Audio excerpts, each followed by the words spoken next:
నమస్కారం. Bahujan times news కి స్వాగతం. హెడ్లైన్ చూద్దాం.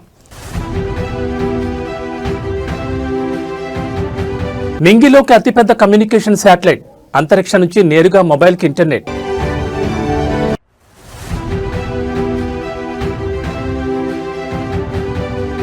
భారత అంతరిక్ష చరిత్రలో సరికొత్త రికార్డ్, ఇస్రో చైర్మన్ వి నారాయణన్ కీలక ప్రకటన.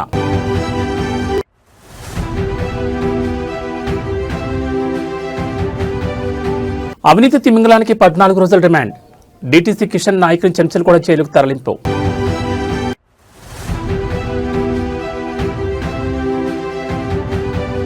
ఏపీ ప్రభుత్వం కీలక నిర్ణయం, ఈ నెలాఖరు నుంచి సమగ్ర కుటుంబ survey.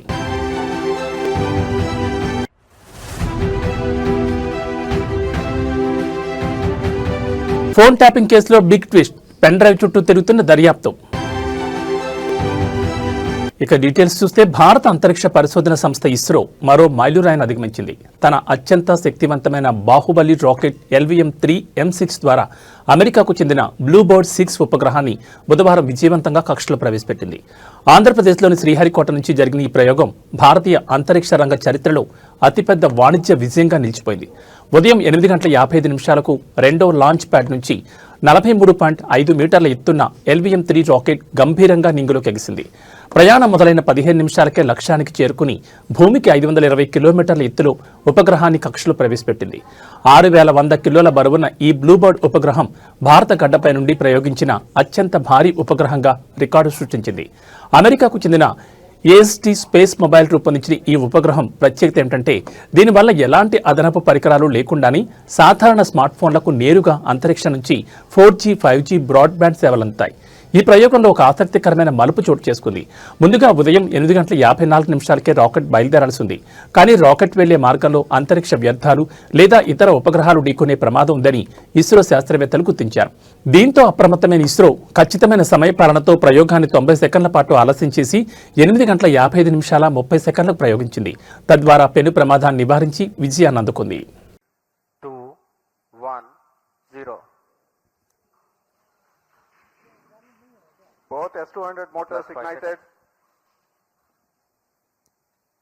LVM-3 M6 Bluebird Block 2 mission, a majestic liftoff. The rocket is beautifully searing through the bright Sriharikota sky. Plus 20 seconds.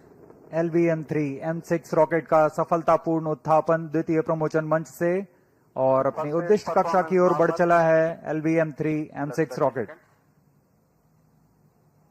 दोनों ठोस नोदक वाले S200 बूस्टर्स प्रज्वलित हैं।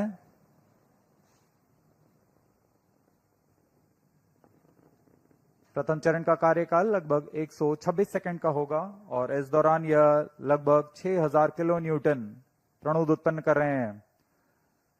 Very thrilling vibration at the launch base due to the thrusting of twin S200. అమెరికాకు చెందిన AST space mobile సంస్థ కోసం చేపట్టిన తొలి వాణిజ్య ప్రయోగం విజయవంతం కావడంపై ఇస్రో చైర్మన్ వి నారాయణన్ హర్షం వ్యక్తం చేశారు. శ్రీహరికోట నుండి జరిగిన 104వ ప్రయోగం ఇదని LVM-3 రాకెట్ ద్వారా 9వసారి వరుస విజయాన్ని అందుకున్నామని ఆయన తెలిపారు. ఈ రాకెట్ ఇప్పటి వరకు ఒక్క విఫలం కూడా లేకుండా 100% విశ్వసనీయతను నిరూపించుకుందని, కేవలం 52 రోజుల స్వల్ప వ్యవధిలోనే LVM-3ని రెండోసారి ప్రయోగించి ఇస్రో తన కార్యదక్షతను చాటుకుందని ఆయన పేర్కొన్నారు. భారత గడ్డపై నుండి ఒక భారతీయ వాహక నౌక ద్వారా ప్రయోగించిన అత్యంత బరువైన ఉపగ్రహంగా బ్లూబర్డ్ బ్లాక్ 2 చరిత్ర సృష్టించిందని చైర్మన్ వెల్లడించారు. సుమారు 6100 కిలోల బరువున్న ఈ భారీ ఉపగ్రహాన్ని అత్యంత ఖచ్చితత్వంతో నిర్దేశిత కక్షలోకి ప్రవేశపెట్టినట్లు ఆయన ధృవీకరించారు. ఇది LVM-3 రాకెట్ ద్వారా చేపట్టిన 3వ పూర్తిస్థాయి వాణిజ్య మిషన్ అని, అంతర్జాతీయ వాణిజ్య మార్కెట్లో ఇస్రో తన పట్టును మరింత బలోపేతం చేసుకుందని ప్రయోగం విజయవంతం తర్వాత ఇస్రో చైర్మన్ వి నారాయణన్ వివరించారు. Under the visionary leadership of Honorable Prime Minister of India, Sri Narendra Modi ji, the next year is promising, going to be more exciting, and we have got lot of responsibility to accomplish lot of important missions. The major missions are the uncrewed Gaganyaan missions we have to accomplish, and we are getting towards that. And ISRO's launch vehicle, realized by industrial consortium, is ready, and we are getting ready for that launches. And our startup companies are doing great job. One of the orbital launch mission. Telangana రాజకీయాలను షేక్ చేస్తున్న phone tapping case దర్యాప్తు ప్రస్తుతం ఓ pen drive చుట్టూ తిరుగుతున్నట్టు తెలుస్తోంది. ఈ కేసులో ఇప్పటికే మాజీ సీఎం కేసీఆర్, మాజీ మంత్రి హరీష్ రావులకు సిట్ నోటీసులు ఇవ్వబోతోందని ప్రచారం జరుగుతున్న వేళ ఇప్పుడు ఈ కేసు ప్రూవ్ చేయడానికి ఈ పెన్ డ్రైవ్ సాలిడ్ ఎవిడెన్స్ అని సిట్ భావిస్తున్నట్లు ప్రచారం జరుగుతుండడం ఉత్కంఠ రేపుతోంది. ఎస్ఐబీ చీఫ్గా ఉన్న సమయంలో ప్రభాకర్రావు ఆ పెన్ డ్రైవ్లో కీలక సమాచారం నిక్షిప్తం చేశారని, ఈ పెన్ డ్రైవ్లో వందల నెంబర్లు, రాజకీయ నాయకులు, జర్నలిస్టులు, హైకోర్టు జడ్జిలు, వ్యాపారవేత్తల ప్రొఫైల్స్ ఈ పెన్ డ్రైవ్లో ఉన్నాయని ఉన్నట్లు గుర్తించినట్లు సమాచారం. ఈ సమాచారం ఆధారంగా ప్రభాకర్రావును ప్రశ్నిస్తున్నట్టు తెలుస్తోంది. ఎల్లుండి వరకు ప్రభాకర్రావును సిట్ విచారించనున్న నేపథ్యంలో ఈ పెన్ డ్రైవ్కి సంబంధించి మరింత లోతుగా ప్రశ్నించబోతున్నట్లు తెలుస్తోంది. మరోవైపు కీలక మలుపు తిరుగుతున్న ఫోన్ ట్యాపింగ్ కేసులో కేసీఆర్, హరీష్ రావుకు ఉచ్చు బిగిస్తోందా అనే సందేహాలు వ్యక్తమవుతున్నాయి. ప్రభాకర్రావుతో పాటు ఇద్దరు మాజీ సీఎస్లు, మాజీ ఎస్ఐబీ చీఫ్ను సిట్ విచారించిన నేపథ్యంలో ఎవరి ప్రయోజనాల కోసం ఫోన్ ట్యాపింగ్ పాల్పడ్డారనే విషయంపై దర్యాప్తు అధికారులు కూపీలాగుతున్నారు. ఇప్పటికే అనేక మలుపులు తిరిగిన ఈ కేసులో తాజాగా పెన్ డ్రైవ్ అంశం మరో సంచలనంగా మారింది. ఈ పెన్ డ్రైవ్లో ఎవరెవరి పేర్లు ఉన్నాయనేది ఉత్కంఠ రేపుతోంది.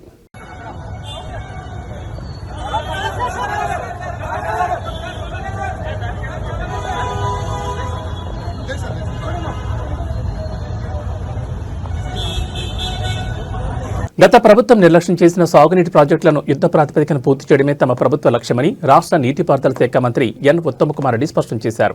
ఉమ్మడి నల్గొండ జిల్లాలోని పెండింగ్ ప్రాజెక్టుల పురోగతిపై ఆయన కీలక వ్యాఖ్యలు చేశారు. గత 10 ఏళ్ల కాలంలో కేసీఆర్ ప్రభుత్వం నాగార్జున సాగర్, మిర్యాలగూడ, దేవరకొండ, హుజూర్నగర్ నియోజకవర్గాల్లోని పలు ప్రాజెక్టులకు అట్టహాసంగా శంకుస్థాపనలు చేసిందని, కానీ ఆచరణలో ఒక్కడుగు కూడా ముందుకు వేయలేదని మంత్రి విమర్శించారు. కేవలం శిలాఫలకాలకే పరిమితమైన ఆ ప్రాజెక్టులను గత పాలకులు గాలి కుదిలేశారని మండిపడ్డారు. తమ ప్రభుత్వం అధికారంలోకి వచ్చిన వెంటనే నిలిచిపోయిన ప్రాజెక్టులపై ప్రత్యేక దృష్టి సారించామని మంత్రి తెలిపారు. కేసీఆర్ శంకుస్థాపన చేసినప్పటికీ ప్రారంభానికి నోచుకోని పనులను ఇప్పుడు వేగవంతం చేస్తున్నామని పేర్కొన్నారు. రాబోయే 3 ఏళ్ల కాలంలో ఉమ్మడి నల్గొండ జిల్లాలో పెండింగ్లో ఉన్న అన్ని సాగునీటి ప్రాజెక్టులను పూర్తి చేసి రైతులకు నీరందిస్తామని ధీమా వ్యక్తం చేశారు. ఈ పెద్ద మనిషి లాస్ట్ 1 year లో నాగార్జున సాగర్, మిర్యాలగూడ, దేవరకొండ, హుజూర్ నగర్ లో వచ్చి అట్టహాసంగా లిఫ్టిగేషన్ స్కీమ్స్ కొన్ని శంకుస్థాపన చేసిండు. నాకు స్పష్టంగా గుర్తుంది. చేసి 1.5 years లో పూర్తి చేస్తున్నాడు లిఫ్టిగేషన్ స్కీమ్స్ అన్ని. మేము అధికారంలో వచ్చే వరకు పనులు మొదలుగానే. నేను వచ్చిన తర్వాత, మరి మా కాంగ్రెస్ ప్రభుత్వం వచ్చిన తర్వాత, మరి మేము ఆయన శంకుస్థాపన చేసిన ఉమ్మడి నల్గొండ జిల్లా లిఫ్టిగేషన్ స్కీమ్స్ అన్ని ఏ ప్రాబ్లమ్స్ ఉన్నా అధిగమించి, ఫారెస్ట్ ఇష్యూస్ ఉన్నా, ల్యాండ్ ఇష్యూస్ ఉన్నా అన్ని అధిగమించి అప్రోప్రియేట్ ఫండ్స్ రిలీజ్ చేసి మరి ఈ పనులు ఇప్పుడు వేగవంతంగా చేస్తున్నాం. తప్పనిసరిగా ఈ టర్మ్ లో పూర్తి చేస్తాం. హరీష్ రావు గారు ఆయన ఇరిగేషన్ మినిస్టర్ ఉండే, ఫైనాన్స్ మినిస్టర్ ఉండే. 7,000 కోట్లు ఎటుపోయినాయి, వీళ్ళు మంత్రులు పంచుకున్నారా అంటున్నారు ఆయన. ఇంత నిస్సిగ్గుగా ఎవరైనా మాట్లాడదు అంటే మరి మీకు అలవాటు ఉందేమో అది. ఈ బడ్జెట్ రిలీజ్ అయితే జేబులు నింపుకోవడానికి మీరు ఏ స్థాయి నుంచి ఏ స్థాయికి వచ్చిందో గానీ 7,000 కోట్లకి ప్రతి పైసాకి లెక్క చెప్తామని చెప్పి నేను మనం చేస్తున్నా. ఇంకేదో కమిషన్ అంటాడు. మరి నీ అలవాట్లు అందరికి ఉంటే అని అనుకోవద్దు హరీష్ రావు గారు. ఇది మేము చాలా సిన్సియర్ గా, కమిటెడ్ గా తెలంగాణ రాష్ట్రానికి మేలు చేయాలనే విధంగా ముందుకు పోతున్నాం. తప్పనిసరిగా ఈ 5 ఏళ్ల కాలంలో మేము మళ్ళీ తిరిగి ఎన్నికలకు పోయే సమయం వరకు తెలంగాణలో చరిత్రలో నిలబడిపోయే విధంగా ఇరిగేషన్ శాఖ నిర్వహిస్తాం. మరి ఇరిగేషన్ ప్రాజెక్టు పూర్తి చేస్తాం. 10 ఏళ్ల పాటు వాళ్ళు ఒక ప్రమోషన్ ఇరిగేషన్ డిపార్ట్మెంట్ లో మేము వచ్చి మొత్తం ఇష్యూ క్లీన్అప్ చేసినాం. No promotion, no transfers, no recruitment for 10 years. మేము వచ్చి 800 ఇంజనీర్లు రిక్రూట్ చేసినాం. 1800 లస్కర్స్ ని అవుట్ సోర్సింగ్ తీసుకున్నాం. ఏ విధంగా ఇరిగేషన్ డిపార్ట్మెంట్ యొక్క ఇన్ఫ్రాస్ట్రక్చర్ స్ట్రెంథెన్ చేయాలని కూడా మరి ముఖ్యమంత్రి గారు, ఉప ముఖ్యమంత్రి గారి సహకారంతో ముందుకు పోయినాం. తప్పనిసరిగా ఈ టర్మ్ అయిపోయే లోపల ఇరిగేషన్ ప్రాజెక్ట్స్ పూర్తి చేస్తాం. మరి తెలంగాణ చరిత్రలో నిలబడిపోయే విధంగా మా హయాంలో ఇరిగేషన్ ప్రాజెక్టులు ఉంటాయని చెప్పి నేను మనవి చేస్తున్నాను.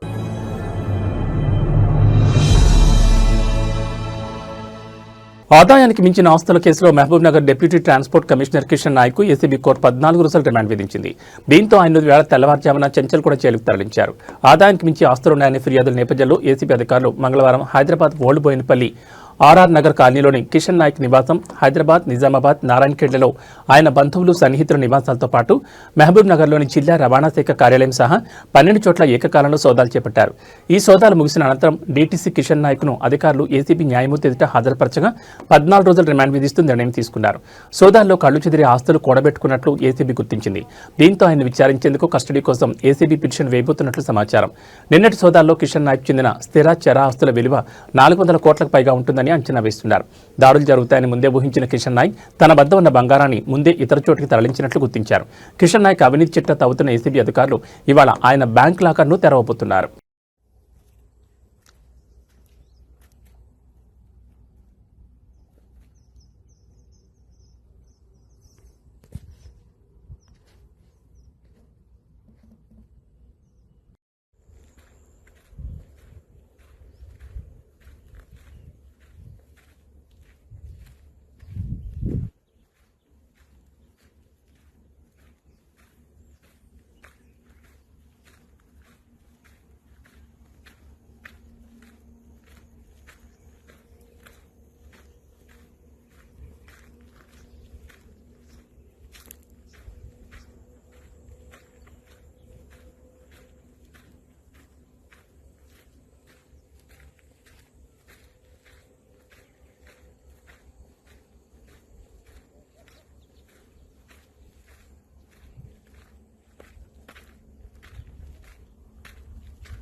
మామూలుగా ఫంక్షన్లలో కుర్చీలతో కొట్లాడుకోవడం చూస్తుంటాం. రాజకీయాల్లో కూడా కుర్చీల కోసం కొట్లాటే కాకుండా కుర్చీలతో కొట్లాడుకోవడం కూడా ఉంటుంది. నేతలు పదవి బాధ్యతలని కుర్చీల కోసం గొడవపడుతుంటే కార్యకర్తలు సమావేశాలు కార్యక్రమాల్లో కుర్చీలు ఇచ్చుకొని కొట్టేసుకుంటూ కనిపిస్తూ ఉంటారు. అటువంటి ఘటన గుంటూరు జిల్లాలోని తాడేపల్లి మండలం ఇప్పటంలో జరిగింది. డిప్యూటీ సీఎం పవన్ కళ్యాణ్ గతంలో ఇప్పటం పర్యటన చేశారు. ఆ సమయంలో ఇండ్ల నాగేశ్వరం అనే మహిళ ఇంటికి మళ్లీ వస్తానని మాటిచ్చారు. ఇచ్చిన మాట ప్రకారం నేడు నాగేశ్వరం నివాసానికి ఇచ్చేస్తున్నారు. మంగళవారం నాడు పర్యటన వాయిదా పడినట్లు పార్టీ వర్గాలు పేర్కొన్నాయి. అయితే ఆకస్మికంగా ఇవాళ ఉదయం డిప్యూటీ సీఎం పర్యటన ఖరారైంది. అయితే పవన్ కళ్యాణ్ పర్యటనకు ముందే కుర్చీలతో కొట్లాట జరిగింది. పవన్ కళ్యాణ్ పర్యటన పురస్కరించుకుని పార్టీ శ్రేణులు ఇండ్ల నాగేశ్వరం ఇంటి వద్దకు చేరుకున్నారు. అక్కడ పార్టీ తరఫున డిప్యూటీ సీఎం పర్యటనకు సంబంధించిన ఫ్లెక్సీలను కూడా ఏర్పాటు చేశారు. పోలీసులు బాంబు స్క్వాడ్ తనిఖీలు కూడా నిర్వహించారు. చక్కగా పూలతో ఆహ్వాన ముగ్గును కూడా వేశారు. అంతా సజావుగా సాగుతుందనుకున్న క్రమంలో జన సైనికులు ఒక్కసారిగా అలజడి రేగింది. రెండు వర్గాలుగా విడిపోయిన జన సైనికులు దెబ్బలాడుకోవడం మొదలుపెట్టారు. ఇది చూసిన స్థానికులు, పవన్ కళ్యాణ్ అభిమానులు, ఇతర నాయకులు ఒక్కసారిగా కంగుతున్నారు. గొడవ బాగా ముదరడంతో అక్కడ వేసిన కుర్చీలను అందుకుని మరీ కొట్టుకున్నారు జన సైనికులు. పోలీసులు కలవ చేసుకుని ఇరు వర్గాలకు సర్ది చెప్పడంతో వివాదం సద్దుమడిగింది. అయినా డిప్యూటీ సీఎం పార్టీ అధినేత పర్యవేక్షిస్తున్నాడంటే ఎంతో క్రమశిక్షణతో ఉండాలి. అలాంటి జన సైనికులు ఎలా దెబ్బలాడుకోవడం విమర్శలకు తావిస్తోంది.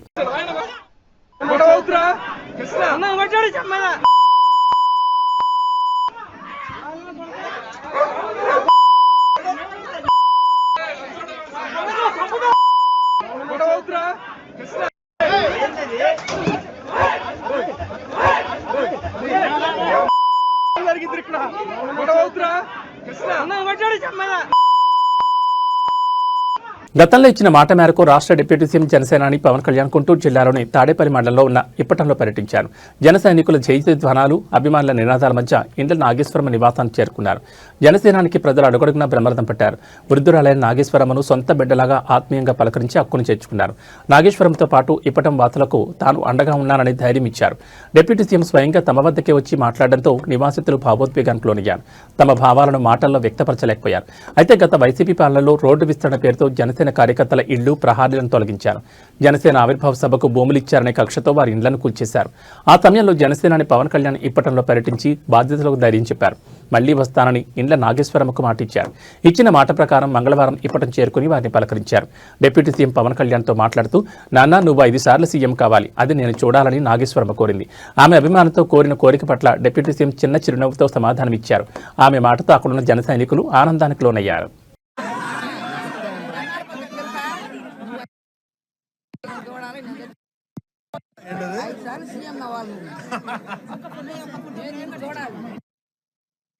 నూతన సంవత్సర వేడుకలను ప్రజలు ప్రశాంతంగా, సురక్షితంగా జరుపుకునేలా చూడడానికి హైదరాబాద్ పోలీసులు సమాయత్తమవుతున్నారు.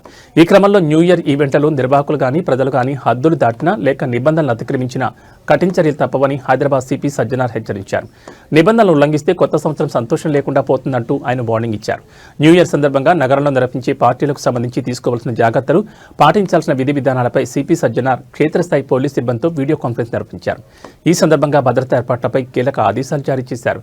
ప్రతి ఈవెంట్ జరిగే ప్రాంతాల్లో తప్పనిసరిగా సీసీటీవీ కెమెరాలు ఏర్పాటు చేయాలని నిర్వాహకులను ఆదేశించారు. అలాగే పార్టీల నిర్వహణకు ముందుగా పోలీసు అనుమతిని తప్పనిసరిగా ఆన్లైన్లో దరఖాస్తు చేసి పొందాలని సూచించారు. బహిరంగ ప్రదేశాల్లో నిర్వహించే వేడుకల్లో సౌండ్ సిస్టంలు, లౌడ్ స్పీకర్లు రాత్రి 10 గంటలకే పూర్తిగా నిలిపేయాలని సిపి స్పష్టం చేశారు. శబ్ద కాలుష్యంపై ఫిర్యాదులు వస్తే కఠినంగా వ్యవహరిస్తామని హెచ్చరించారు. మహిళల భద్రతపై ప్రత్యేక దృష్టి సారించిన పోలీసులు 15 షీ టీమ్స్ బృందాలను మఫ్టీలు రంగంలోకి దింపనున్నట్లు తెలిపారు. ఈ నెల 31 అర్ధరాత్రి నగరమంతటా డ్రంక్ అండ్ డ్రైవ్పై ప్రత్యేక స్పెషల్ డ్రైవ్ నిర్వహించనున్నట్లు సిపి సజ్జనార్ వెల్లడించారు. రాత్రి 9 గంటల నుంచే డ్రంక్ అండ్ డ్రైవ్ తనిఖీలు ప్రారంభమవుతాయని, అన్ని ప్రధాన రహదారులు, జంక్షన్ల వద్ద చెక్ పోస్టులు ఏర్పాటు చేస్తామని తెలిపారు. మద్యం సేవించి వాహనాలు నడిపితే ఎట్టి పరిస్థితుల్లోనూ ఉపేక్షించబోమని హెచ్చరించారు.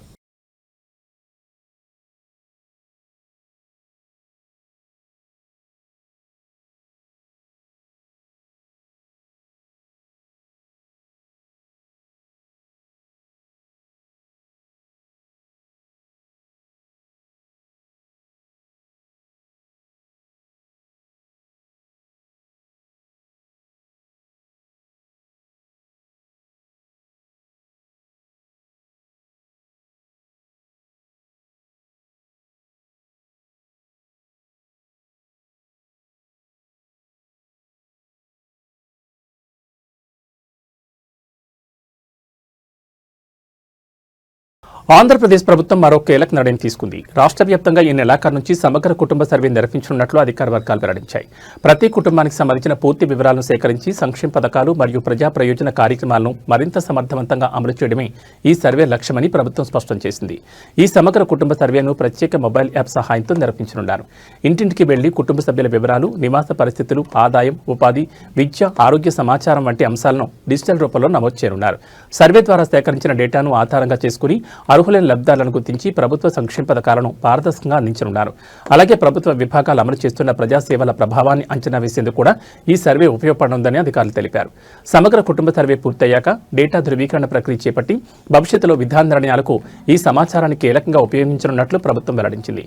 ఈ నిర్ణయంతో రాష్ట్రంలో సంక్షేమ పాలన మరింత బలోపేతం కానుందని విశ్లేషకులు అభిప్రాయపడుతున్నారు.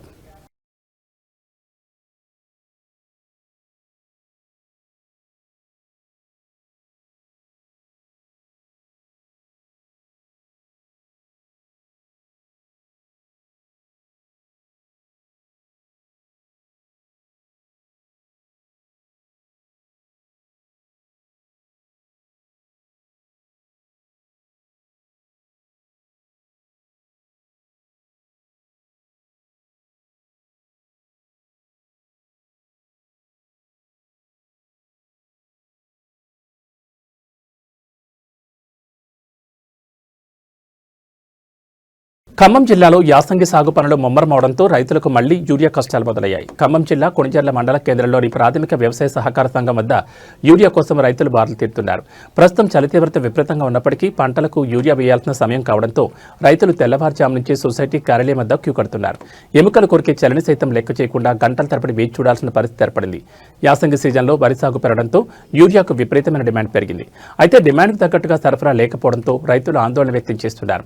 సకాలంలో యూరియా అందకపోతే పంట దిగుబడిపై ప్రభావం చూపుతుందని వారు ఆవేదన చెందుతున్నారు. యూరియా నిల్వలను పెంచి రైతులకు ఎటువంటి ఇబ్బందులు కలగకుండా చూడాలని మండల రైతాంగం కోరుతోంది. టోకెన్ల పంపిణీ ద్వారా లేదా గ్రామాల్లో నేరుగా పంపిణీ చేయడం ద్వారా రద్దీని తగ్గించాలని అధికారులకు విజ్ఞప్తి చేస్తున్నారు.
చెప్పకుండా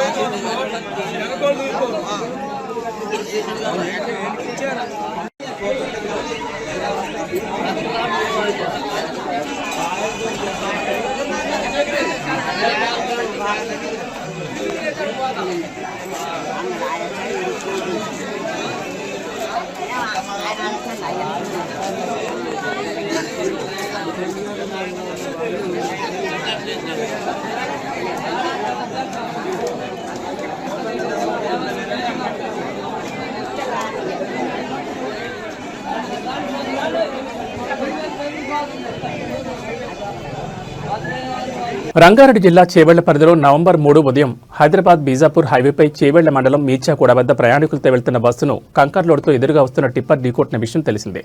బస్సును ఢీకొట్టిన టిప్పర్ దానిపైనే బోల్తా పడడంతో కంకర్ ప్రయాణికులపై పడి 18 మంది ప్రాణాలు కోల్పోయారు. పలు కుటుంబాల్లో తీవ్ర విషాదం నెలకొంది. కాగా ఈ ఘటనపై కేసు నమోదు చేసి దర్యాప్తు చేపట్టిన పోలీసులు సంచలన విషయాలు వెల్లడించారు. చేవెళ్ల బస్సు ప్రమాద ఘటనలో ట్విస్ట్ చోటు చేసుకుంది. రోడ్డు మలుపు వల్ల ప్రమాదం జరగలేదని పోలీసులు తేల్చి చెప్పారు. రోడ్డు మీద ఉన్న గుంతను తప్పించేందుకు టిప్పర్ డ్రైవర్ రైట్కు వచ్చాడని తెలిపారు. వేగంగా రైట్ సైడ్ రావడంతో బస్సును టిప్పర్ ఢీకొట్టిందని వెల్లడించారు. టిప్పర్ బస్సును ఢీకొనడం వల్లే ప్రమాదం జరిగిందన్నారు. ఇద్దరు డ్రైవర్లు ఎవరు కూడా తాగి వాహనాలు నడపలేదని తెలిపారు. చేవెళ్ల బస్సు ప్రమాదంపై విచారణ పూర్తి చేశాం, ఛార్జ్షీట్ దాఖలు చేస్తామని పోలీసులు వెల్లడించారు. టిప్పర్ యజమాని ప్రధాన నిందితుడిగా పోలీసులు తేల్చారు. ఓవర్లోడ్ ప్రమాదానికి కారణమని పోలీసులు నిర్ధారించారు. టిప్పర్ యజమాని లచ్చునాయక్ పేరును తాజాగా ఎఫ్ఐఆర్లో చేర్చారు. ప్రమాద సమయంలో ఓనర్ టిప్పర్లోనే ఉన్నట్లు తెలిపారు. ఈ ఘటనలో టిప్పర్ డ్రైవర్ మృతి చెందగా ఓనర్ గాయాలతో బయటపడ్డాడు. అతను ఇంకా పూర్తిగా కోలుకోలేదని పోలీసులు తెలిపారు.